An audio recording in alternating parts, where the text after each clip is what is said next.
first thing he noticed was the smell of oranges. It didn't belong in the apartment anymore. Not since the winter 2 years ago when Mira had stood on a chair by the sink, cheeks sticky with juice, and insisted, hands on hips, 8-year-old solemn, that oranges tasted brighter if you peeled them in one long ribbon. He had thrown the last of that fruit into the trash after the funeral, as if he could starve memory out. Yet here it was again, faint and clean as sunlight on a cutting board, threading through the stale odor of coffee and old newspapers. Carl paused in the narrow hallway, keys still in his hand. The lock clicked behind him with a small, final sound. His coat hung heavy with rain. From the kitchen, the faucet dripped. Slow, patient, keeping time. "Draft again," he muttered, though the windows were shut. He shrugged the coat off and hung it where Mira used to hang her pink one, the hook still a little lower than the rest. The fabric of his coat brushed something light, like a strand of hair. He felt it and turned. On the hook below, the pink coat wasn't there. Of course it wasn't. Only the empty space, the stubborn imprint of a life on the wall. Carl looked away quickly, like a man glancing at the sun. The apartment was quiet, except for the rain tapping the fire escape outside and the old radiator hissing as if whispering secrets. The living room light was on. He hadn't left it on. He crossed to the switch and flicked it down. The room fell into a softer gray, washed in the dim afternoon. On the coffee table, a crayon lay sideways across a stack of bills.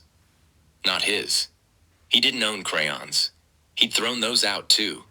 He stared at the waxy stub, sky blue, worn to a blunt cone, until the edges of the room began to swim. "Tired," he told himself. He checked his watch. The hand seemed to hesitate. He went into the kitchen. The counters were bare except for the kettle, and beside it, a small plate with 3 orange segments arranged in a crescent moon. The fruit glowed against the white ceramic, slick with moisture. A strand of peel lay curled like a ribbon. Carl's throat tightened, a cord pulled too fast. His fingers hovered above the plate as if heat rose from it. "Lena?" he called, the name leaving him before he could stop it. Silence answered, but not emptiness. The air felt occupied, like a room where someone had just stepped out and left their warmth behind. He listened.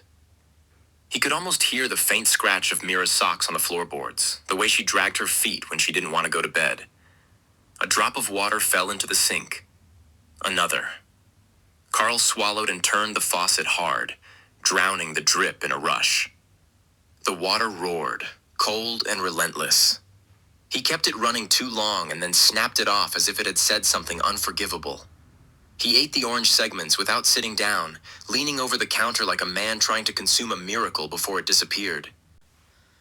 He ate the orange segments without sitting down, leaning over the counter like a man trying to consume a miracle before it disappeared. They tasted like winter and sunlight and the sting of something too sweet to hold. When he went to rinse the plate, there was lipstick on the rim of his coffee mug.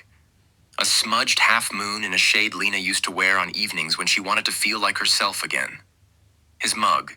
His fingers left wet fingerprints along the ceramic as he turned it. He didn't remember her wearing lipstick lately.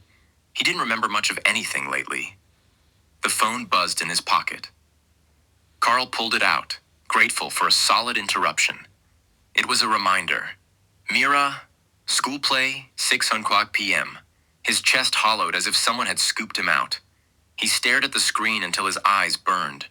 He must have forgotten to delete the old calendar entries. He must have. His thumb hovered over the option to dismiss. He didn't press it. He couldn't. It felt like touching a bruise on purpose. Behind him, a chair creaked. Carl turned sharply. The kitchen was empty, chairs tucked neatly under the table. Then slowly, as if moving through thick water, one chair eased back an inch. The sound was unmistakable. Wood against tile. A cautious scrape. Carl's skin prickled along both arms. He took a step forward. "Who's there?" Nothing. He laughed, brittle and quick. This is ridiculous." He set the mug down. The lipstick smudge was gone. Carl blinked hard. "Look away, look back." It returned, faintly, like a bruise under makeup, like a thing deciding whether to be seen. He backed out of the kitchen and into the hallway. The mirror by the door caught him. Damp hair, hollow eyes, the shadow of unshaved jaw. Behind behind him, in the mirror, something small moved.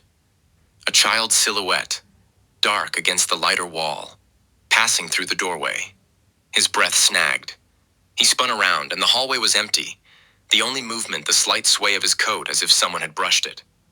"Stop it," he said, voice low. The words weren't directed at anyone in particular. "Stop."